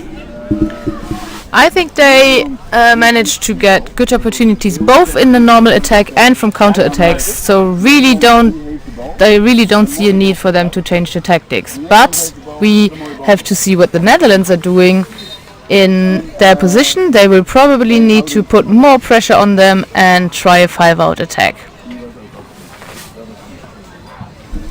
Yeah. One question. Yeah, defense and then counter attack or maybe fast break. Yeah, do you think that they will be playing this from the beginning of the second half on? I think they also know that the Swiss players are really quite fast, so they will probably try to manage to use what you explained before. They're quite good shots from the outside. Maybe 1 or 2 will go in, and then this looks different than before. Okay, so the Swiss are already ready. On the left side they are playing in white, and on the right side we see the Dutch as traditionally in orange, so with orange boats. And the second half here on pitch number 4 is starting just right now. Switzerland against the Netherlands. Sprint for number 4, Van Down against Brendler. Brendler being more successful this time. Okay, so again the Swiss are having the advantage of starting the half. They are directly going in fast with their boats. Now Bartelt with a back shot, back pass, long arm to Luginbü. Luginbü looking at Bartelt again. Yeah, but giving the ball to the left side, Brülisauer, who has been before also attacking from the left side mostly. Corner for Switzerland, performed by Schmidt. Schmidt, not quite positioned yet. Now Schmidt executing the corner, finding her teammate Luginbü. Oh, Luginbü going for a pass or shot, but deflected by the pedal of the Waal. No, it was Lenz, I think, who deflected it. The Waal is in the goal, or in front of the goal. So the Swiss again, even though the ball was stopped, not quite, the Dutch could not quite gain possession, and now Brülisauer goes for a shot from the right side. There seems to be some confusion whether this went in, but it did go in. We could see it quite well from here. We will wait for the referee's decision because they have, so it's in. Yeah. No? Yeah. So. Yeah, the referees decided.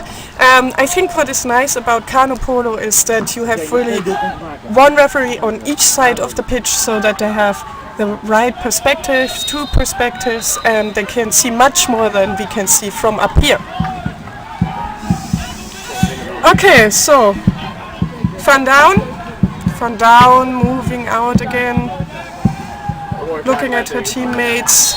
Yeah, so they want to go for the goal, of course. They want to do this. Brandenburg again to Van Down. Van Down with the ball, finding now the Waal. And yeah, not.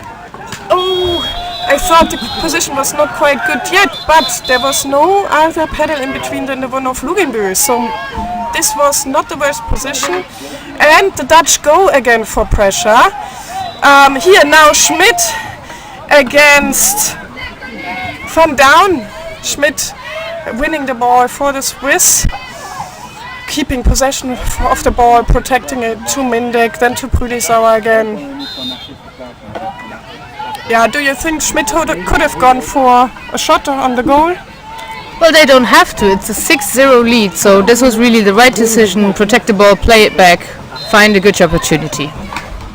And now starting the attack again, and finding again Schmidt in the middle against the Dutch goalie, De Waal. So far, De Waal succeeding against Schmidt. Mindek. Oh, and this was Eiger for the Swiss one more time. So the Dutch really need to find a solution for those Swiss players always turning up right in front of the goal. Attempt on a long shot, and so they saw that the Swiss were taking a little bit too long time to switch the correct goalie in, and it is now 7-1 by De Waal. Yeah, so maybe the Swiss feel a bit too secure, not moving very fast. This could be a way to go. Just go for the shot if you see the possibility, but of course shooting from so far away is difficult. Yeah, but good opportunity. Yeah, Prudisauer also with a good opportunity again against the goal bar, hitting it hard. You can again see how strong her shots are, but also they need to be well placed. Or now players on top of each other and fight for the ball next to the boats. Dutch have possession of the ball. Lenz protecting the ball with the ball. And for an attack with the Waal.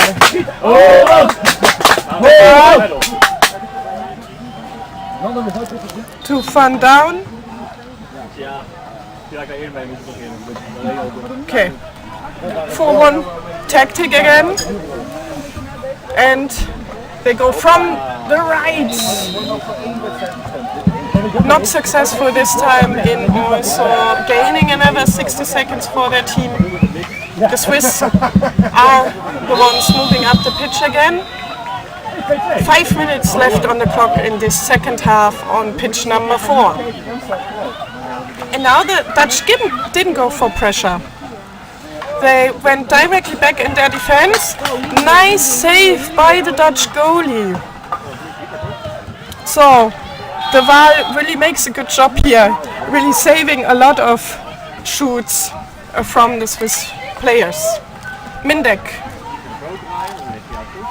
I agree on De Waal doing a really good job, because you also do see the Swiss getting very many attempts. Yeah, and now quick substitution on the Dutch side. And they have the possibility of reducing the goal difference. Van Down again. Yeah, they are consistent in their playing. Very disciplined here that they always go for the 4-1 attack. Very consistent. The question is, will the shot come from the right side again? Or do they go maybe this time for the left side? Right side. The ball hits the top bar, and now the Swiss can restart their attack. Luginbühl shot a little bit under pressure, but this is no problem for her. She finds her teammates. Euge to Luginbühl.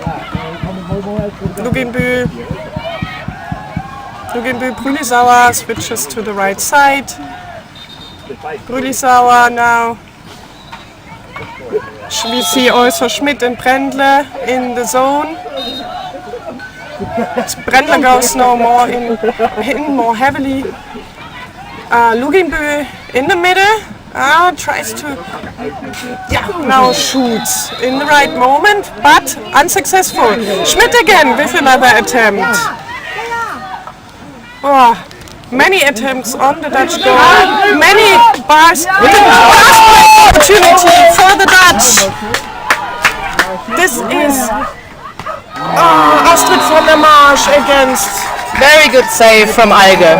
Against Alge, who is not the main goalie of the Swiss team, nonetheless managed to save her team.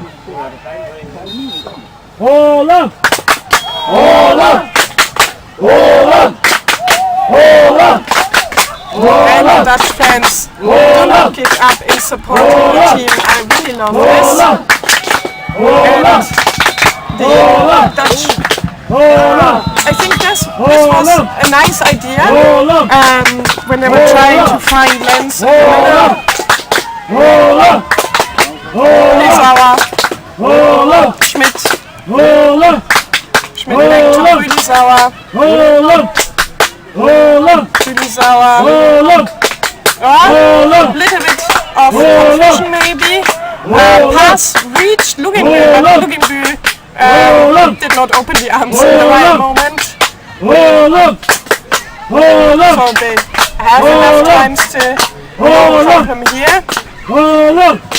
Luginbühl going one more time. Mindick on the right side. Mindick gets the ball early enough to protect it from the Dutch player. Mindick to Brülisauer, accepting the ball with the paddle, small deflection behind her, and she goes for a long shot. There were only 5 seconds left on the clock, and now we have 40 seconds left on the game time, with one more possibility, maybe for the Dutch to score one more goal. Yeah, and still supported by the fans, as you can hear. So, four players outside. 20 seconds left on the shot clock in order to get a good attempt. Oh wow! Good shot from the third position of this 4-1 attack. This was Van der Marsch. And now the ball with another attempt. We have 5 seconds left and the time runs out. So we are done with this game. Switzerland versus the Netherlands. 7 for Switzerland, 1 for Netherlands. Here on pitch 1 in Brandenburg at the Havel in the European Championship in Canoe Polo 2023. So this means that the places 7 to 9 are decided with Switzerland. Switzerland being 7th, Sweden 8th, and the Netherlands 9th in these European Championships in Brandenburg. Yeah, so this was the last game on this pitch. Thank you very much for joining us. All remaining games will take place on pitch 3. And the next game will be also a very exciting game, the women bronze medal match at 1:30 p.m. on pitch number 3. Thank you very much for joining us and goodbye.